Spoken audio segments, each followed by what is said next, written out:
Well, hello, HGTV. I've been expecting you. Come on in. My name is Amanda Dillon, and I'm the design star that you've been looking for. I've been practicing and studying interior design for about 8 years, and it's something I'm very passionate about, so I hope that that's reflected in my home. Right now, we're standing in my living room, which is done in a style that I like to call bohemian glamour. And what is that, you're asking? Well, basically, it's just a mix of luxury high-end pieces with budget-friendly pieces and a little punch of vintage flair.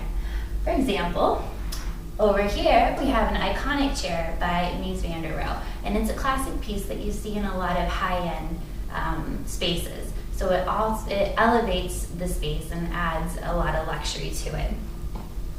Over here is one of my favorite pieces that I actually found at a secondhand shop. It's a leather and lucite ottoman, and it was only $5. So of course I had to have it when I found it, and it's definitely one of my favorite pieces. That's one rule that I always try to follow when designing, for myself or for a client. Make sure you fill your space with pieces that you love.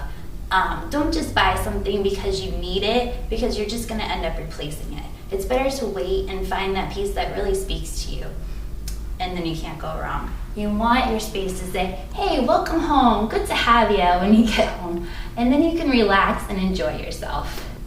For the dining room, I have a set of velvet green chairs that I also found at a vintage store on St. Patrick's Day. So I took it as a sign from the leprechauns that I should have it, and I snagged them. They add a great pop of color over here, and I think they're fabulous. So if you'll follow me this way to my favorite room in the whole place, my office. Most people say that the kitchen is their favorite room, which I don't really get because it doesn't seem like you can add a lot of personality like you can in all the other rooms. So this space serves two purposes. It has to be functional so I can get my work done, and it has to be inspirational so I actually want to do my work. So it's filled with things that I love and that mean a lot to me in my design career throughout the years. One thing that I want to point out is my desk. This desk had to be very large because the plans that we work on are 24 by 36. So to have a computer and 24 by 36 plans, you can't use a regular desk. Well, what I did was take a door and I polyurethaned it so I didn't have to worry about setting anything on it. And I got these great legs that actually function as a drafting table legs. So I can tilt them and I'll have it for years to come and it'll function for whatever I need. So it's very inexpensive and it's a great look. One other thing I love about this room is that it doubles as our guest room. I have these shears here that I can close if I just want a little bit of privacy while I'm working. But when we have people sleep over, we have pocket doors that we can pull out, and we put the shears in front, and it becomes an instant headboard. So you just put your mattress here, and you're good to go. And your guests will feel, private, and it's very colorful. Follow me this way into the last room on our tour, the boudoir. I wanted this room to be more moody for obvious reasons.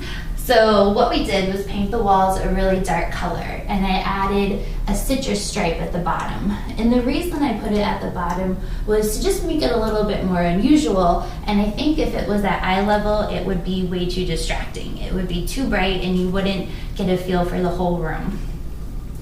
As in most bedrooms, the bed is totally the focal point in this room. It has a lot of drama and I love it. And one other thing that makes this bed very special is that my dad built it. He has a wood shop in New Hampshire, so he tinkers around, and he had started this bed and never finished it. So when my wedding rolled around, I was like, Dad, I really need a bed, and it would be great if you could make it for me. So he did, and he shipped it down here, and the day before the wedding, we put it together, and I love it. It's got a lot of character and special touches that would only be done if it was custom. Like, for example, here there was a knot in the wood, and my dad had to fill it with something, so he decided to do 2 hearts and bird's eye maple. So it's touches like that that really personalize it and make it very special to me. Well, I've really enjoyed having you, and I hope that you've enjoyed seeing my space. Right now, I think I'm just gonna kick back and relax before I have to call it a night and read one of my favorite books.